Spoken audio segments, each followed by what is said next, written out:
বহু প্রতীক্ষিত ত্রয়োদশ জাতীয় সংসদ নির্বাচন ও গণভোট 2026-এর প্রাক্কালে আমার শুভেচ্ছা গ্রহণ করবেন।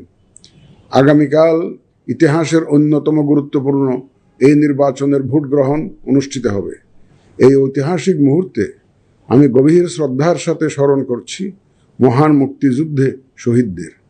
আরও স্মরণ করছি জুলাই গণ অভ্যুত্থানে শহীদদের, যাদের রক্তের বিনিময়ে আমরা আজ গণতান্ত্রিক উত্তরণের দ্বার প্রান্তে পৌঁছেছি। আমি তাদের রুহের মাগফিরাত কামনা করছি।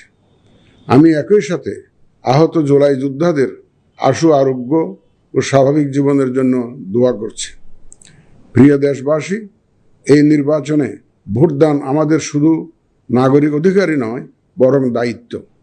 আমি আশা করি আপনারা সকলে সচেতনভাবে এই দায়িত্ব পালন করবেন। রাজনৈতিক দল, প্রার্থী ও ভোটারদের প্রতি আহ্বান, শান্তি ও সৌহার্দ্যপূর্ণ পরিবেশ রক্ষার্থে সকলে দায়িত্বশীল ও যত্নবান হবেন।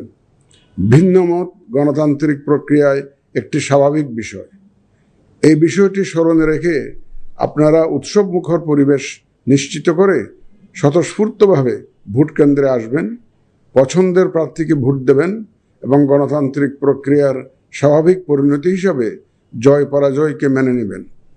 ভোটার, প্রার্থী, নির্বাচন সংশ্লিষ্ট কর্মকর্তা, আইন প্রয়োগকারী সংস্থা, সাংবাদিক, পর্যবেক্ষক, সেবা প্রদানকারী সংস্থা ও ব্যক্তিসহ সংশ্লিষ্ট সকলের কাছে অনুরোধ, ব্যক্তিগত কষ্ট ক্লেশ তুচ্ছ করে জাতীয় নির্বাচনের এই মহতী ব্যবস্থাকে সহযোগিতা করে সার্থক করে তুলুন।